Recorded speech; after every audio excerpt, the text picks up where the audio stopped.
we've already done one example where we add, subtract, multiply, and divide two functions together and then identify their domain. We're going to go ahead and move on to a second example here. We give you a function f of x, which is a square root of x plus 3.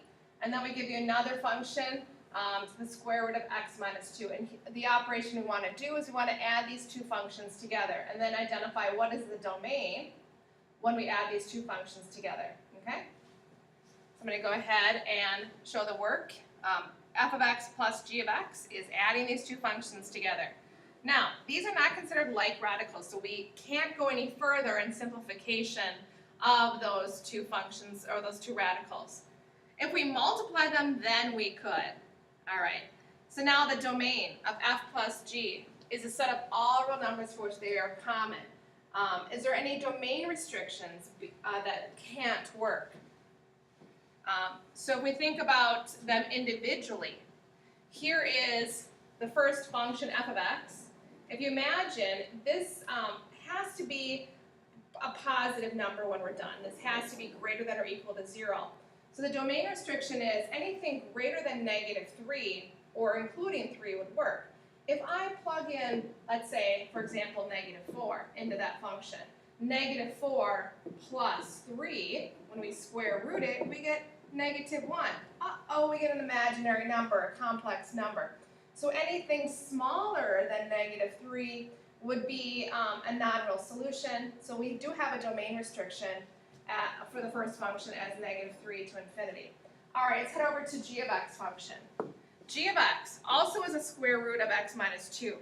It has a domain restriction, again, where it has to be 2 or greater. So again, like this first example, if I substitute 1 into here and I say 1 minus 2, well, the square root of 1 minus 2 is negative 1. Uh-oh, again, we have a negative radical there, negative square root, non-real solution.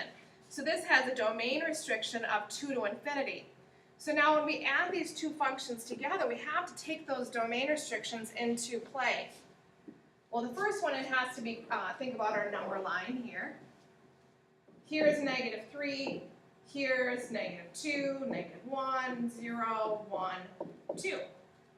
So for this first one, it has to be greater than or equal to negative 3. Then we head over and graph this one over here, 2 to infinity, saying this one has to be greater than or equal to 2 to infinity. So we have to go with 2 to infinity as the domain restriction when we add the two functions. Has to be in common with both. So again, I'm highlighting this, in common with both domains. So the entire domain restriction for this is 2 to infinity. Now, this is a cool thing about our new textbooks is they do some graphing calculator fun with you in the textbook. So if we say we want to graph this function, remember this was f of x plus g of x was the operation we did. If we graph with our calculator, here's our function, a radical square root. Notice the graph does not exist anywhere over here. So the domain here is 2, 3, 4, 5, 6, 7, 8, 9. All right, so the domain is from 2 to infinity. So you can do some checking of your work if you want to substitute these into your graphing calculator if you're unsure of what the domain is. So the domain of this operation of this new function, when we add the two functions together to get our new function, it is 2 to infinity.